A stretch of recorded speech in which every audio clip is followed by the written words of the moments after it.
Hello and welcome to another episode of Growing for Wholesale Standards. We're going to continue our discussion about field planning in this mini-series, and we're going to move on to scouting and kind of what that means when growing for wholesale markets, and when and what are you looking for when you're on a scouting mission. To continue this conversation, I'm joined with Neil Reed from Spring Ridge Farm, and Neil's going to describe when he was growing for wholesale markets, kind of what he implemented in his daily routine when it comes to scouting. So Neil, what exactly is scouting and what am I looking for? So for me, scouting is a super important part of growing produce, period, but especially when it comes to growing commercial or wholesale market produce. That starts generally every morning. I think it's a good idea to make it a part of your routine, to get up and maybe first thing that you do, take a walk around your property and have a sort of a route that you take and inspect what's going on with all your crops once a day. First of the morning is generally a really good time to do that. And you're looking for lots of things.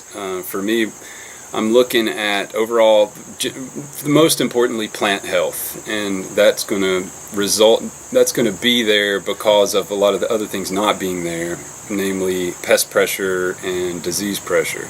And so when I'm walking through the field, I'm looking for signs of overall great plant health, and where I don't see those, I'm stopping to take a closer look and see immediately or as soon as I can what may be causing that. And things to watch out for are pressure from pests, pressure from disease, fungal disease, other types of disease depending on the crop that it is and depending on weather conditions and humidity and how much water, how dry it's been, that type of thing. And looking for damage, obvious damage from insect pests. Looking at also, how much rain have we had lately? You know, what's the overall soil moisture content? And sometimes, like at this point in the year, in September this year, things have become really dry really fast. And so it's almost tough to keep enough water to plants during periods of extreme dry like we have now. So things like that.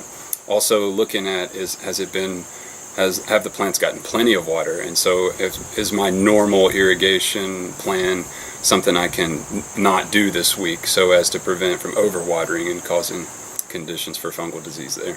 When I first started implementing the practice of daily sort of a scouting routine, one thing I found that was really super helpful is to actually have their pocket size was something that I had a guide as far as pests and beneficial insects for specific crops even, but just overall help me know what I'm looking at as far as pests, adult pests that I find in the field, and especially the eggs on the underside of leaves.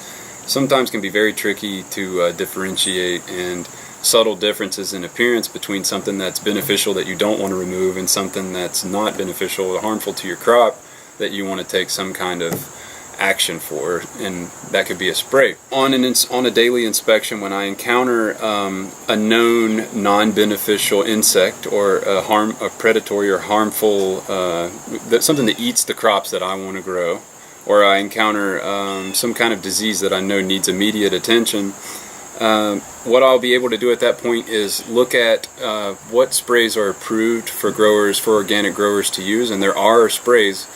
Especially when I first started, the thinking was that organic means no spraying at all, and fortunately there are good organic controls for both pests, insect pests, and for diseases, and most of them are based on like micro bacteria and stuff like that aren't chemically harmful to your farm, to your ecosystem. And so I would look and try to correctly identify the disease pressure or the pest that I see that I need to try to control. And one of the first steps I would take would be to figure out what's the approved organic spray that I can use for that situation. And go ahead and apply it at the instructed rate and be within sort of the organic regulations. And that being part of an overall integrated pest management system. That's only one sort of part of it. The steps that I'm taking in my field planning, my crop rotation, and my beneficial insect plantings, and things like that are all part of an overall strategy to sort of buffer against the disease when it does show. But I was very glad to find out and sort of discover and have now comfort with being able to use organic sprays to control problems that I find in the field. Fantastic. Now know that even if you're not organic, you're a conventional grower, for wholesale markets, not every input is approved. Just make sure if you're growing for an aggregator or distributor, the list of inputs you have are approved by them. And as they say in wholesale markets, the label is the law.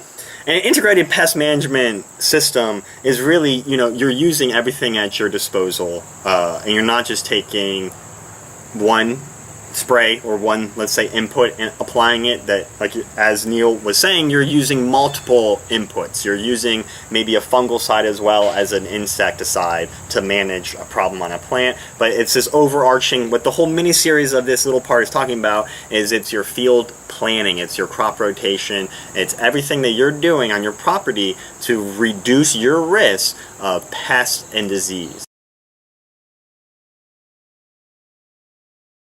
So, as soon as you see it, that's one thing that I think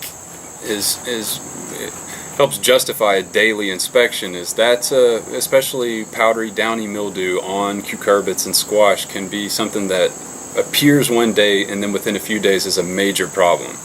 And so, as soon as you can find that on one of your daily inspections, you identify it correctly. You be sure that you have enough of the spray that you're planning to spray to cover the crop area. You mix the spray according to the label, as you said before, which is very important. You don't want to put too much of it or too little. It's designed, and they figured out just how much you need to control the pest, and so I would trust the label very much.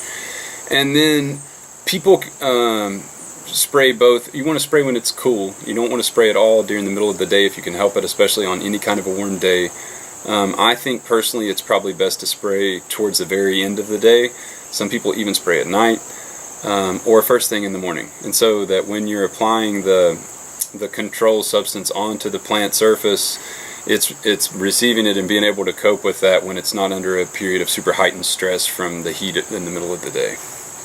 And also, avoiding that window in the middle of the day can help you not spray whatever it is on pollinators and other beneficial insects that might be in the field at that time and wouldn't be there as much at the ends of the day or at night. Fantastic. I hope that gives you guys an idea of what it kind of means when we talk about scouting in the field. And the reason we're talking about this subject in this mini-series is when you're selling to wholesale markets, you're selling for top quality produce. And we can talk all the ways to grade out a top quality produce, but really you get that top quality produce by growing top quality produce. And how you grow top quality produce is implementing everything we're talking about throughout these next few episodes. It's following an integrated pest management system. It's scouting daily. It's reacting immediately with early signs of any disease such as powdery or downy mildew, or any early signs of cucumber beetles or squash bug eggs or anything along those lines.